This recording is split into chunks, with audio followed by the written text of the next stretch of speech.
থেকে ফিরে আসবে, তখন মনে মনে চিন্তা করেছে যে আমি যে গোবিন্দের কাছে এলাম, গোবিন্দের দর্শন পেলাম, রাধারানী যদি বিশ্বাস না করে, প্রমাণ তো নিয়ে যেতে হবে। সত্যই তাই, এই জগতে দেখবেন অনেকে প্রমাণ ছাড়া কোনো কিছু বিশ্বাস করতে চায় না। তাই মনে মনে চিন্তা করেছে যে রাধে যদি বিশ্বাস না করে যে আমি গোবিন্দের কাছে এসেছি, গোবিন্দের সঙ্গ পেয়েছি, তাই কি করেছে, গোবিন্দের কণ্ঠে যে মালাটি দিয়েছে সেই মালাটি আবার খুলে নিয়েছে। সেই মালাটি প্রসাদী হবার পর আবার খুলে নিয়েছে। খুলে নিয়ে এসে রাধারানীর পাশে এসে দাঁড়িয়েছে। আর যখন পাশে এসে দাঁড়িয়েছে, তখন রাধারানী মনে মনে চিন্তা করছে, তুলসী মনে হয় গোবিন্দের কাছে যায়, হয়তো ওই যে ওর হাতে, ওর হস্তে যে মালাটি আমি দিয়েছিলাম, সেই মালাটি আবার ওই মালাটি এনে দেখো শ্রীমতী রাধারানীর গলায় পরিয়ে দিয়েছে। রাধারানী মনে মনে চিন্তা করছে, এ তো আমার গাঁথা মালা নয়, এই মালা তো প্রসাদী হয়ে গেছে, এ তো গোবিন্দের অঙ্গ স্পর্শের মালা। তাই যেই না করেছে রাধারানী, শ্রীমতী রাধারানী আত্মস্মৃতি জ্ঞান হারিয়ে ফেলেছে। আর যখন আত্মস্মৃতি জ্ঞান হারিয়ে ফেলেছে, তখন তুলসী বলছে, রাধে তুই অমন করে কৃষ্ণের প্রেমে বিভোর হয়ে যাস না রে।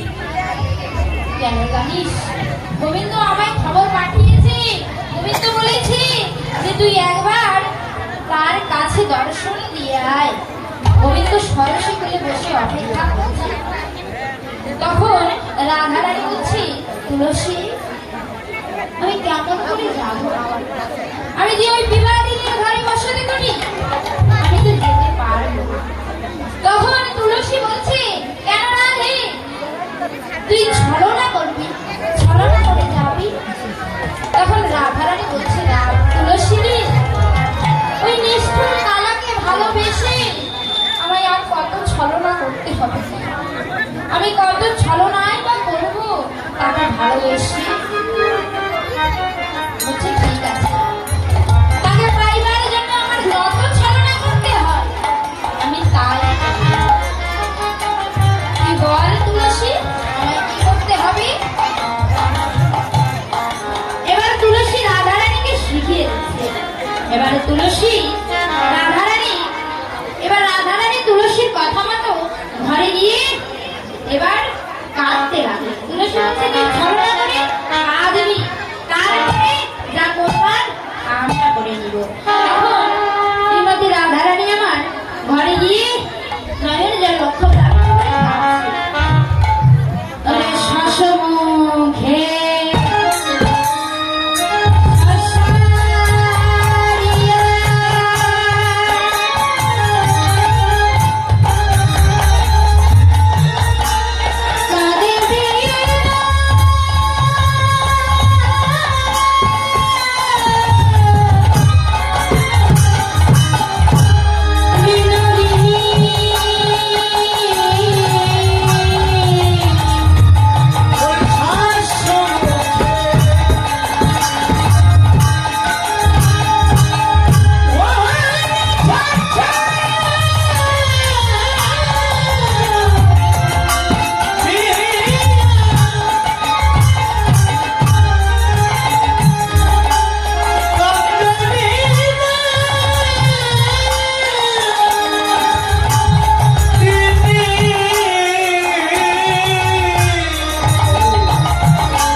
কাঁদছে। বলছি স্বপ্ন, স্বপ্ন তো সবাই দেখে, স্বপ্ন কোনোদিন সত্যি হবে না, স্বপ্ন তো স্বপ্নই থেকে যায়, স্বপ্ন কোনোদিন সত্যি হবে না। বলছে না মা, আমি যেমন তেমন স্বপ্ন দেখি নাই, এই স্বপ্ন দেখেছি জানো, স্বপ্নে দেখি শত্রু এসে আমাদের সব কিছু কেড়ে ধরে নিয়ে গেছে এবং আমার পতি মারা গেছে, আমার পতি মারা গেছে, অর্থাৎ তোমার সন্তান মারা গেছে। তখন জড়িয়া দেবী বলছে কি বলছো বৌমা, আমার সন্তান মারা গেছে? সত্যি তো, এই জাগতিক জগতে কোনো মায়ের সন্তানের মৃত্যুর খবর যদি শোনে তাহলে সেই মা তো আর ঠিক থাকতে পারবে না। তাই বলছি বৌমা, তুমি এমন স্বপ্ন দেখেছো? একবার বলো বৌমা, কি করলে সেই কুমঙ্গল কেটে যাবে? বলছি জানো মা, কি করলে সেই কুমঙ্গল কেটে যাবে? সূর্যদেবের করলে পূজা সকল বিঘ্ন যাবে।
সবকিছু সাজাই দিয়ে দাও। এবার সখী গান এসে সবকিছু সাজাচ্ছে, এমন ভাবে পশরা সাজাচ্ছে, পশরা সাজাচ্ছে যখন ভালো তাড়াতাড়ি যায় বাড়ছে তুলসী বসনে সবে সখী, তুলসী বসনে সবে সখী, তুলসী বসনে সবে সখী, তুলসী বসনে সবে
সখী